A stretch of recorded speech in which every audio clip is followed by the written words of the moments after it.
Wilson, and I'm the pastor of the Grace Community Bible Church in River Ridge, Louisiana. I also do the book reviews on the Rev Reads YouTube channel, and I want to give you a tour of my library, show you the books that I have. Normally, I think these library tours go on a little bit too long, so mine's going to be a little bit shorter. I'm not going to tell you my synopses or feelings on all the books in my library. This is basically just going to be, here's a look at the books that I have, and if you like my library, let me know what you think about it. If you think there's any places that I need to strengthen it up and add some more stuff, let me know on there, but I'd love to let you to know what you think about the books that I use for the study that I make for preaching the Word of God. And I also want to say, as I'll probably mention 30 or 40 times in the midst of this video, that this is, I'm going to guess, about half my library, as the other half is on my Kindle, and so you can watch my video, my overview of my Kindle library, which is on my YouTube channel as well. So here are my books, starting with my New Testament commentaries. So here is my favorite part of my library. I have my New Testament commentaries that are on my left, my Bibles and my original language study materials in the middle, and then on the right I have my Old Testament commentaries. So here's my favorite part, starting with the commentary on the New Testament use of the Old Testament, not as helpful as I expected it to be. Then I have the Grace New Testament commentary, which I recently purchased and hope to be using that a lot more. The book of the Bible that I first preached through in pastoral ministry was the book of Matthew, so I have plenty of Matthew commentaries. My favorite from my time in Matthew was Martin Lloyd-Jones's Studies in the Sermon on the Mount and Leon Morris's Pillared New Testament commentary. So I'm going to try to mention if I've preached all the way through a certain book of the Bible and highlight those as I'm coming through. So Mark, I've also preached all the way through. A couple of Mark commentaries are on my Kindle that I used. Luke, I have not preached all the way through. Really only preached from Easter and Christmas stories in the Gospel of Luke, probably. But the New Century Bible commentary that's on there have found to be surprisingly useful in the Gospel of Mark. So probably get it pretty cheap used. I'd definitely recommend picking that up if you're going to be preaching in Luke. Now we come down to the Gospel of John. I have not preached through John yet either. I love John. I'm looking forward to preaching through it at some point. So I have my standards of trying to make sure I always have the F.F. Bruce work on a book of the Bible, as well as Leon Morris, and I have some other John commentaries on my Kindle. There's Acts, which I need more books for than what I have in my current shelf. And then currently right now at my church, I'm preaching through the book of Romans. So I have plenty of Romans works, all those ones by Martin Lloyd-Jones there in the middle. And I'm still kind of up in the air for what I find to be most useful in Romans. I'm also taking advantage of Zane Hodge's commentary on Romans as well as I walk through that book. Here are 1st and 2nd Corinthians. Have not preached through those books of the New Testament, but not a bad selection there I have on the shelf. Galatians is a book that I've preached through. Love Martin Luther's work on Galatians, and yeah, moved through that whole book. I've not preached through Ephesians, and most of what I have on Ephesians is just Martin Lloyd-Jones's 6-volume work, Life in the Spirit being the highlight, a wonderful book on marriage and the family. I have preached through Philippians and Colossians, even though it doesn't look like it on my bookshelf. Just most of those commentaries are on my Kindle. And then I have 1st and 2nd Thessalonians, the pastoral epistles. I've not preached through those, and I would like more commentaries on those parts of the Bible as well. Hebrews, I have taught through actually twice. It might be the only book of the Bible, now that I think about it, that I preached through in my first church and taught through in my second church. So I really liked Ellingworth's work on Hebrews, and I'd actually like to go through that book again, even though I've gone through it twice already. Then we have James, the general epistles, Revelation. I like to bulk up those sections of the Bible as well in the number of commentaries I have there. And then right next to my commentaries, I have the collection of my favorite sermon notes from my time at Capital Bible Seminary, the seminary I went to in Washington, D.C. So those are the ones that I held on to when I was done. Here are my Old Testament works. Start off right there with Robert Alter's The Hebrew Bible, which I'm reading right now and finding to be more helpful and useful than I expected it to be. And I'm really glad I purchased the Hebrew Bible translated by Alter. So if you haven't picked it up, go grab yourself a copy of it. It's fantastic. Then here are my commentaries on Genesis, which I find to be an immensely important book that no one should overlook. Love the book of Genesis. I've preached through it, and Hamilton's commentary is really good for Genesis, as well as the Tyndale commentary is really good for Genesis and Exodus as well. So there's my Exodus books.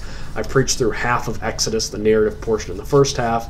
Leviticus, Numbers, and Deuteronomy. I don't have many commentaries on those books, and that's an area I really need to bulk up on. And then Joshua, Judges, then we get into my Dale Ralph Davis section.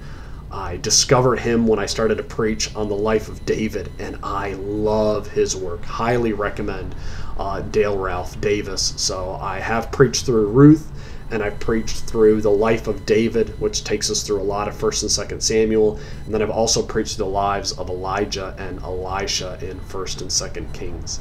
I've not preached through 1st and 2nd Chronicles or Ezra or Nehemiah. I did preach through all of Esther, and Joyce Baldwin's commentary on Esther is great. Get the Mario picture out that my son colored for me. There's my commentaries on Job and Psalms. I'm a little weak on the Psalms. I feel like just preached through a few of the Psalms recently and felt like I could have used a little bit more resources than what I have on my shelf. There's the wisdom literature, Proverbs and Ecclesiastes and Song of Songs, and then moving on to Isaiah. I like my collection of Isaiah. I think if you have Oswalt and Young and Motcher, you're pretty good on Isaiah. Those are 3 great works. I'm right now finishing teaching through Jeremiah, and then I'm going to teach all the way through Ezekiel once I'm done with Jeremiah. And Thompson's work on Jeremiah was pretty good. My seminary notes by Dr. Homer Heater are probably my favorite. And then there's Ezekiel, which I'm a little nervous to start teaching through soon, but also looking forward to it. And right now on our worship service, we're going through the book of Daniel, which is great.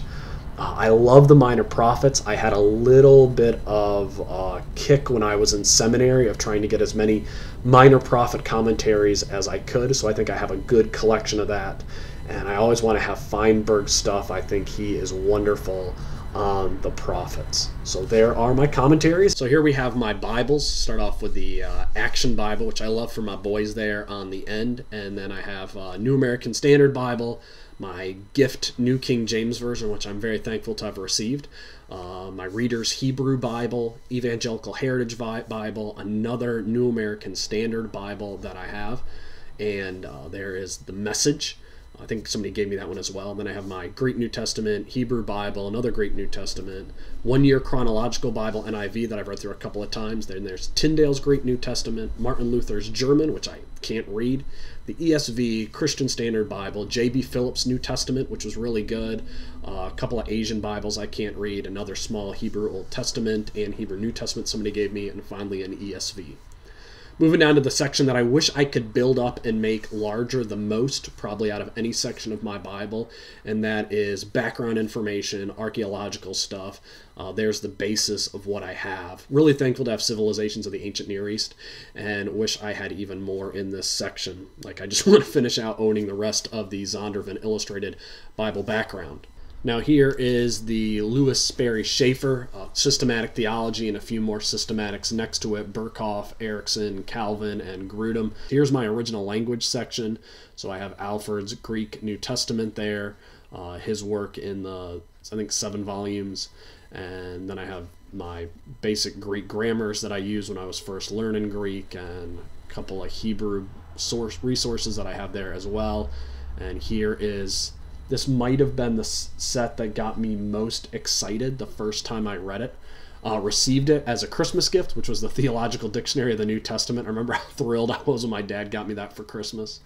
And then here are my other Greek and Hebrew resources, although if I'm honest, most of the time I'm doing Greek and Hebrew stuff, it's on my computer. And this was a kingly gift from Dave McPherson, the previous pastor of Grace Community Bible Church. He gave me BibSac from, I think, 78 to 2005, if my memory serves me correct. So what a gift to be given that when you move into a new church. So I'm really thankful for Dave McPherson. Here are my systematic theology books. So I start off with Theology Proper and Jesus Christ. So they're my books on those topics. And then I have my free grace books there, which I'm hoping to expand. About half of my free grace books are on my Kindle, but those are the ones that I have available in print. Here are my books on bibliology to follow that, and dispensationalism, a good book on interpreting the Bible there, on books on inerrancy and how you should read the Bible and so forth. And then here are a couple of random theological works that don't really fit in with other books I have to make for a larger category. So angelology and those books are at the end. Here are my books on ecclesiology, on the church, on preaching. Obviously, as a pastor, I've received and purchased the most on this subject of any, as I desire to lead the church to the best of the ability that God has given to me. So my books on pastoral leadership and the church and preaching and so forth, this section is pretty large. Really like Preaching and Preacher by Lloyd Jones. I didn't find that sermon illustration book all that helpful. And Peterson's book on being a pastor I think is pretty good as well. And then there are books that I have on the kingdom of God. So looking at those subjects. Now moving on to my church history section. Now that I think about it, my church history and Christian biography section might be longer than what I have for ecclesiology. So these are Fox's Book of Martyrs, various biographies. There are the works of John Bunyan. If I actually want to read those, I'll use my Kindle and not use those paper copies. But they look cool to have on the bookshelf, so I got them there. My two biographies on Martin Luther that I really enjoy, and then the complete sermons of Martin Luther. A seminary professor gave me this book because he realized how much I liked Martin Luther, and I've read through most of this, and I gotta say, Luther's sermons are excellent. And if you need ideas for what to preach on for Christmas or Easter, get this series because he's got so many wonderful messages for those holiday times. Christianity Through the Century is my favorite one-volume work on church history, and obviously you have Schaff's classic on the history of the Christian church. So I think the two of these pair well together, the big 7-volume along with the 1-volume work, so you can find something quick in church history in the 1 volume and look up the deeper in the 7-volume. Here's a gift that someone gave me, which was Barth's Dogmatics. I have not read any of it. I received it in somebody's estate after they passed away. I hope to get to reading some of it at some point, but haven't read any of Barth's work yet. But again, it's one of those things that it looks really cool on the bookshelf, so I'm glad to have it there. Here are books on missions and outreach. Grudem's Politics is there simply because I don't know where else to put it. And then going back down to where I have more Christian biographies here, so my church history section sort of continues out here as well. So here's random samplings of biographies on people in the church. If you want to look at these titles, you could pause or do the video slower to see what those are. But we'd get really bogged down if I went through this section in any more detail. So that's sort of church history. And there's an American Minute book, which I didn't purchase and somebody gave to me, not really sure why it's sitting in that section. Jim Elliot's book obviously is great, as well as Livingston. And so the Disdain Christian History is a good resource for sermon illustrations as well. Here are some books that I have on discipleship. Most of my discipleship books are on the Kindle, but these are family, marriage, how to be a good husband, father. That section of books are all there. Soul Physicians by Robert Kelman. Highly recommend that for if you need to do counseling work as a pastor. Then down here are my books on Israel, on the Jewish people. So you can see Dispensationalism, Shades of Sheol, the Jewish Book of Why, all about the God's chosen people, the Jewish people and the beliefs we should have on them. So information there about celebrating the Jewish feasts as well, which I think should occasionally happen in church.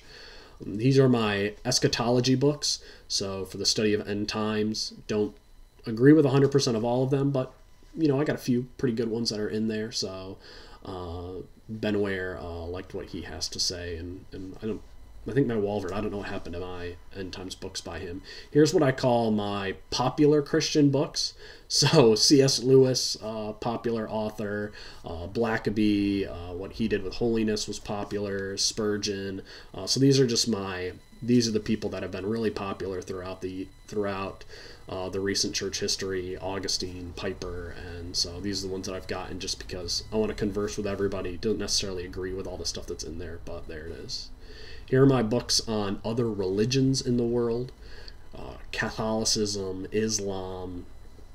So if you want to, so these are what I read to learn more about faiths that aren't mine. Here are my Watchman Nee books, which were given to me by Pastor Dave McPherson, so I thank him for those books. I'm starting to read Watchman Nee right now, and then his books by R.B. Thiem, which I haven't read any of those as well. I'd be curious if anybody watching this and has watched this far, if you're a Thiem fan, let me know. Let me know what I should read. I haven't read anything yet. So there is my library, the books that God has allowed me to have and study, and I'm just so blessed and so thankful for the resources that I have, for those who have helped me accumulate this library. And if you do want to learn my thoughts on any of these books, I'd encourage you to subscribe to the Rev Reads YouTube channel to stay engaged in the wonderful world of Christian literature.